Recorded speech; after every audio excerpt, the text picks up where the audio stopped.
Salut, привет, c'est Diana et bienvenue dans cette nouvelle vidéo où nous sommes avec Megan. Megan, présente-toi s'il te plaît. Привет Diana, c'est Megan et je suis une Française en voyage à Moscou. Et on va profiter de ce voyage de Megan à Moscou pour lui faire découvrir la cuisine russe. Avec plaisir.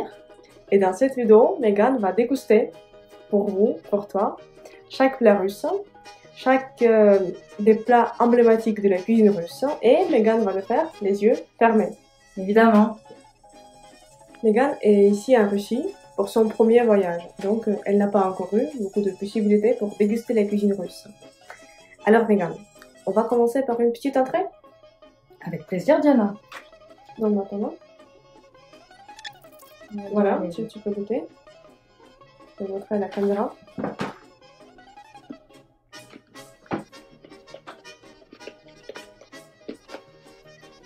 Qu'est-ce que tu en penses? J'en pense qu'on dirait des croûtons pour la soupe. Avec quel goût? Je sais pas. En russe, ça s'appelle sukhariki. Tu peux trouver sukhariki en Russie dans n'importe quel magasin. Il y a partout des sukhariki. Sukhariki sont des croûtons, mais à la différence de France, on les mange non seulement dans les soupes, mais aussi pour se passer la croûte. Tu as fini ton sukharik? J'ai fini Diana. Ok, je voulais te proposer de le mettre. Alors c'est comme ça qu'on les mange, parfois on mange des sukhariki avec de la bière. Avec de la bière? Oui, les gens adorent ça, boire de la bière avec sukhariki. Et vous mettez ça dans le borsch aussi? Pas souvent. Plutôt avec de la soupe? Plutôt avec de la soupe, mais pas dans la cuisine traditionnelle. On a commencé à les mettre maintenant, mais avant ce n'était pas. D'accord. C'est ça ce que Megan va manger. Ça ressemble à de la macédoine. Des petits légumes, des petits pois. Est-ce que tu arrives à reconnaître les légumes? Je dirais un peu de carottes, non? Non. Encore? Encore? On dirait que c'est bon. Il doit y avoir un petit peu de concombre, de concombre, de cornichons. Oui, cornichons salés. Des petits morceaux de pommes de terre. Exactement. Et voilà, c'est tout ce que j'ai. Oui, des petits pois et encore. Cette salade, elle a une couleur particulière, rouge.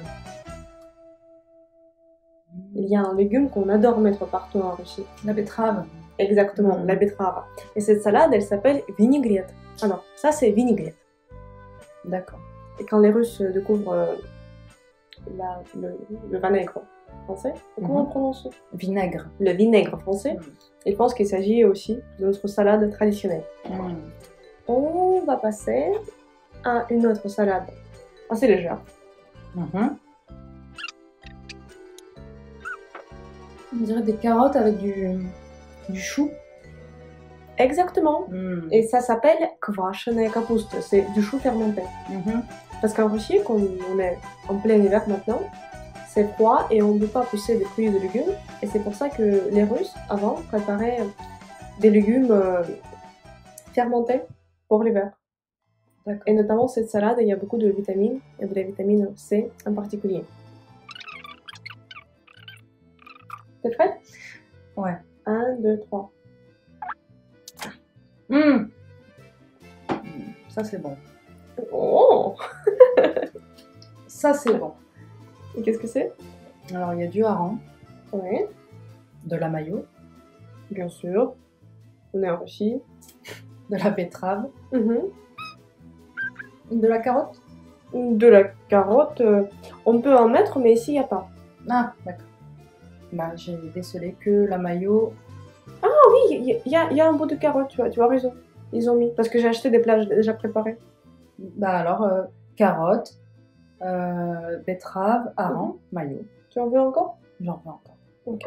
Et comment s'appelle ce plat pendant que je te prépare ta bouchée? Le hareng sur son manteau de fourrure. Oui. Селедка под шубой. C'est bon? Отлично. Отлично. Вкусное блюдо. C'est un plat bon. Au moins quelque chose de bon. Tu me diras après tes favoris. D'accord. Bah celui-là, c'est number one. Et maintenant, on va passer au plat suivant. C'est ça. Je montre à la caméra. Tu n'as pas l'air enthousiaste.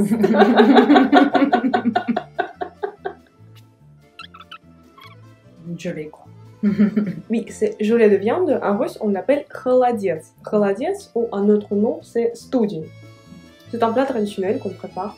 Les Russes l'aiment bien. Et on dit que la gélatine avec laquelle est fait холодец est bonne pour la santé.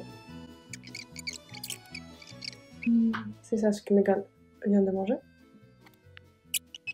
Il y a de la pomme de terre. Oui. Tu en veux encore ou pas? Ouais, je veux bien.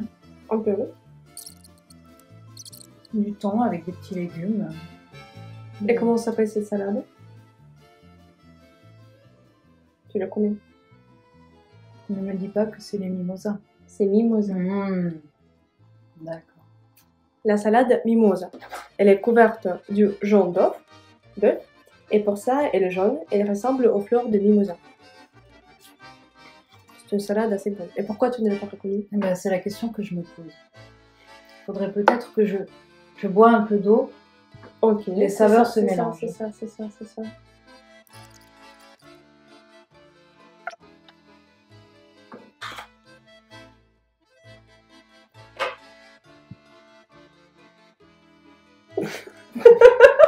Tu as un visage bizarre, mais ça va? Ouais. C'est de la langue. C'est ça. Oui, c'est la langue de bœuf. Alors aussi, on aime beaucoup la langue de bœuf. C'est un plat de fête. Ouais.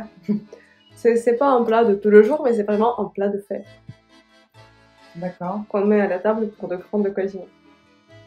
Est-ce que tu en sens? Ouais, j'ai un peu. Mais est-ce que c'est bon ou quoi ça ressemble? Moi, j'aime pas. Après, c'est pas mauvais, mais j'aime pas. J'aime pas la texture. Mais à quoi ça ressemble? À de la langue, je sais pas comment expliquer, c'est Ok, c'est la langue. C'est la langue.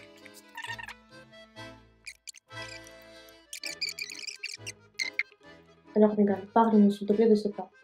Donc ça, c'est très très bon. C'est du poulet Oui. avec une espèce de panure. Et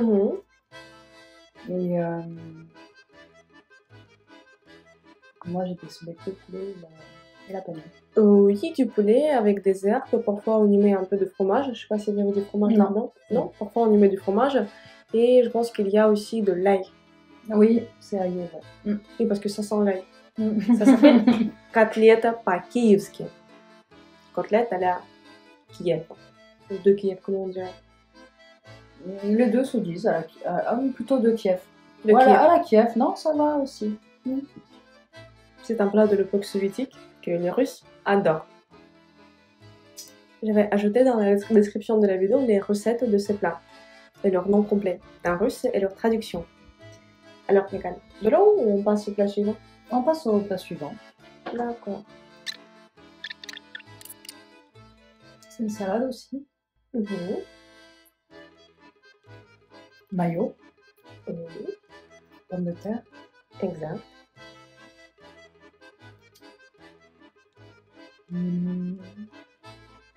Concombre ou cornichon. On peut mettre soit des cornichons salés, soit des concombres frais. Je trouve un peu ça pour l'instant. Tu veux que je t'aide ou tu veux goûter encore une fois? Je veux bien que tu m'aides. Je t'aide avec une fourchette? T'aide avec les paroles? Avec les paroles, c'est bien. Il y a de la viande, parfois des saucisses ou des saucissons. D'accord, ouais, j'ai senti un petit goût de fumée, mais j'ai pas vraiment senti la saucisse. De la carotte, des petits pois, tu as dit? Non, je crois pas l'avoir dit. Des petits pois. Est-ce que tu reconnais cette salade? C'est la fameuse salade Olivier. D'accord. La salade Olivier, elle était inventée par un chef cuisinier qui s'appelait Olivier. C'était un Français qui travaillait en Russie. Et les Russes, depuis, on adorait ce plat. Mais la première salade, inventée par Olivier, elle était un peu différente parce qu'elle n'avait pas autant de mayonnaise par exemple. De l'avoine. Exactement. Ça s'appelle une kasha. Les Russes adorent la kasha. C'est un des plats préférés des Russes pour manger au petit déjeuner. Donc en Russie, on ne mange pas de croissant au petit déjeuner, mais on mange une bonne kasha avec des flocons d'avoine. Tu en manges toi, Diana? J'essaie tous les jours. Par exemple, ce matin, j'en ai mangé, toute la semaine, j'en ai mangé. Parfois, quand je suis en déplacement, il n'y a pas de kasha, je mange quelque chose d'autre. Mais de préférence, c'est la kasha. Et en France, tu prenais quoi comme petit déjeuner? En France, j'achète une kasha. Ah bon? Oui, il y en a aussi de la marque, une des marques bio. Et c'est même écrit des flocons d'avoine. Donc il y en a déjà. La seule différence, c'est qu'en Russie, il y a des flocons d'avoine qu'on doit bouillir dans de l'eau chaude, dans de l'eau bouillante pendant une quinzaine de minutes. D'accord. Et en France, ce sont plutôt des trucs de préparation rapide. C'est-à-dire que tu mets de l'eau bouillante, c'est déjà prêt. Mais le mieux, c'est quand ils sont bouillis pendant une quinzaine de minutes. C'est très rassasiant, c'est très bien pour la santé, il y a beaucoup de vitamines. C'est excellent pour le petit-déj. Tu sais que c'était la nourriture pour les chevaux à la base? Merci beaucoup, tu m'as dit. Non, je ne savais pas. En Russie, on n'en parle pas. Parce qu'en Russie, on apprend aux gens, aux enfants, qu'il faut manger ça. C'est vrai que c'est très bon pour la santé. Mais tu te laisses pas aller à des petits croissants, des petits pains au chocolat quand tu es en France? Pour ça, il faut sortir dehors. Si j'ai pas la flemme de sortir dehors, et ça, c'est assez rarement. Mais parfois, pendant mon premier voyage, je prenais tous mes petits déj des croissants. Mais après, déjà, une petite cochon. C'est vrai que c'est pas diète les petits déjeuners français. Parce qu'il faut sortir encore pour acheter un croissant. Et une cacha, tu l'as fait, tu es rassasié pour 2-3 heures au moins, minimum. C'est vrai. Tu peux boire un peu? Tiens.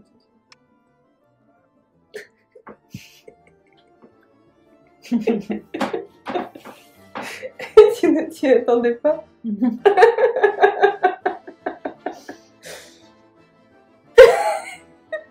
Ça aussi, les Russes adorent ça.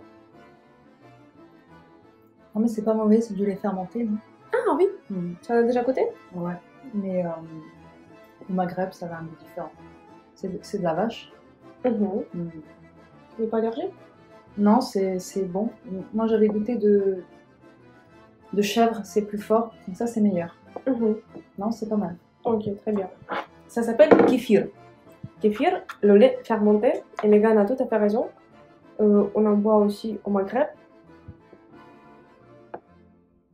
Et en Russie, les enfants et les adultes en boivent. Et on dit que c'est très bien pour la santé. Et surtout, c'est un produit diététique. Du coup, plusieurs femmes qui font du régime en mangent. Et aussi, les personnes en prennent s'ils ont des problèmes avec la digestion. Devant moi marchait Nathalie. Il avait un joli nom, mon guide, Nathalie. La place rouge. Qu'est-ce que c'est que ça? Est-ce que ça te dit quelque chose? C'est du poisson Oui. séché. Ouais.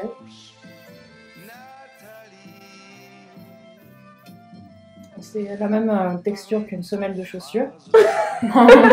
Ça donne de l'appétit. On a faim. Par contre, le poisson, je saurais pas. C'est tellement iodé que je pourrais pas te dire. Mais c'est du poisson séché. Parce que c'est difficile de deviner le goût. En russe, ça s'appelle paltus. J'ai oublié comment le dire en français. Je vais ajouter dans les sous-titres le nom français. Et tu as déjà goûté du poisson séché? Jamais. Mais en Russie, tout le monde adore les poissons séchés. Et les gens en prennent avec de la bière. Avec de la bière, ça doit être pas mal, l'accompagnement. Ce goût salé, là, je pense qu'avec la bière, ça doit bien aller. À la bagna, avec une petite bière. C'est bon, tu es prête? Je suis prête. Pour un petit dessert? Allez, toujours. Ça, c'est bon. Oui, moi aussi j'adore. Avant, je pouvais manger une dizaine Ah, c'est de trucs comme ça. À quoi ça ressemble? Du caramel. Du caramel? Non? Pas du tout. Ah bon? Pas du tout. Un peu de chocolat et du caramel, j'aurais dit. Caramel, c'est pas un plat qu'on mange en Russie. Ou qu'on mangeait avant. Ça, c'est un dessert de l'époque soviétique que tous les enfants soviétiques adoraient et les enfants post-soviétiques au moins. Mais qu'est-ce que c'est? Ça s'appelle glazированный сырок. Glazированный сырок, ou tout simplement сырок. C'est du fromage blanc avec du sucre, avec du chocolat par-dessus, ça tu as deviné, et avec du lait concentré. Sgущенка.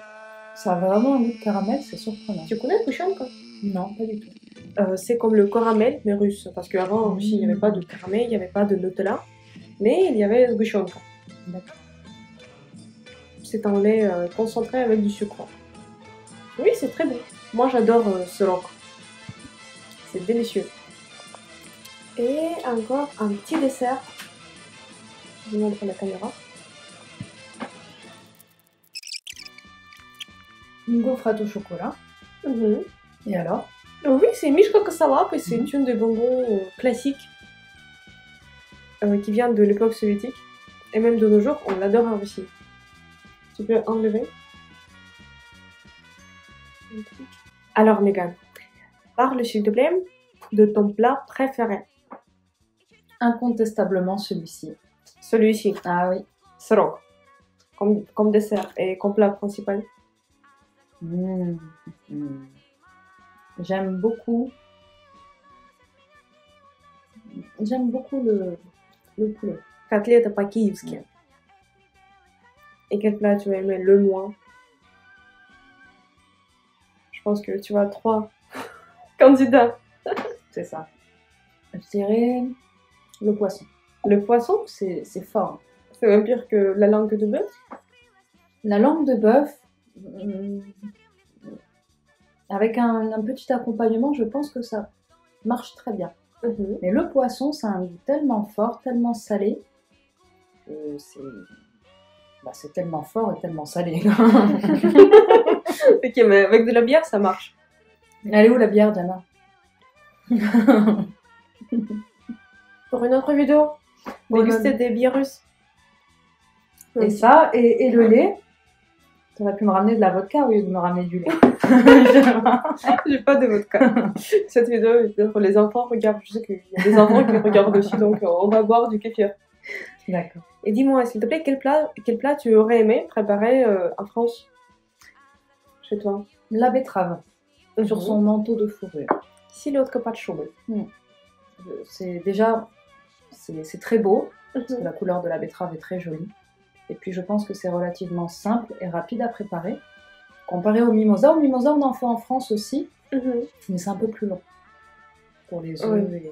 C'est assez long. Et en fait, s'il te plaît, est-ce que котлета по-киевски ressemble un peu au cordon bleu? Alors le principe, oui, sauf que le cordon bleu, il y a du fromage et du jambon à l'intérieur. Ah, ok. Mais c'est le même principe. Ouais. Parce que j'ai vu, tu vois, il y a aussi de couches différentes. C'est ça, c'est le même principe. Megan, et j'ai tout à fait oublié de te le dire avant la vidéo, mais comment on dit bon appétit en russe? Приятного аппетита. Приятного аппетита. Et encore, il y a une autre règle du repas, c'est quand tu as mangé la nourriture, il faut dire Спасибо. Il dit spasiba, et quand on lui répond à spasiba, c'est На здоровье. na zdrowie. Oh. Et comment tu pourrais traduire na zdrowie? Je vous en prie. Oui, et si on traduit mot à mot, c'est pour que cette nourriture soit bonne pour ta santé. Et on dit na zdrowie quand il s'agit de la nourriture, mais quand est-ce qu'on dit za zdrowie? Pour la vodka que tu n'as pas ramenée. Désolée, donc za zdrowie, c'est pour tranquille. D'accord. Et ça veut dire? Santé? Oui, pour la santé. Za, c'est pour la santé. D'accord. Alors Megan, merci beaucoup d'avoir participé dans cette vidéo. Mais merci à toi, Diana. Merci beaucoup d'avoir goûté la langue de bœuf, la viande de gelée, le poisson. Bah, c'était un plaisir, sauf pour les 3, mais sinon tout le reste, c'était un vrai plaisir. Maintenant, les gens qui regardent notre vidéo, ils savent ce qu'ils pourraient commander dans un restaurant en Russie. Et les plats qu'ils devraient aussi éviter, peut-être. C'est sûr. Alors, on va dire au revoir à nos spectateurs. До свидания. До свидания. Tu veux boire un peu d'eau? Ouais. Je vais t'en donner. De l'eau ou du café? De l'eau pour de vrai. Tiens.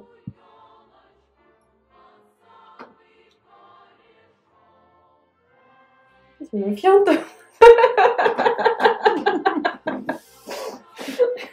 Je vais te donner boire une gelée de viande. Une tasse de холодец.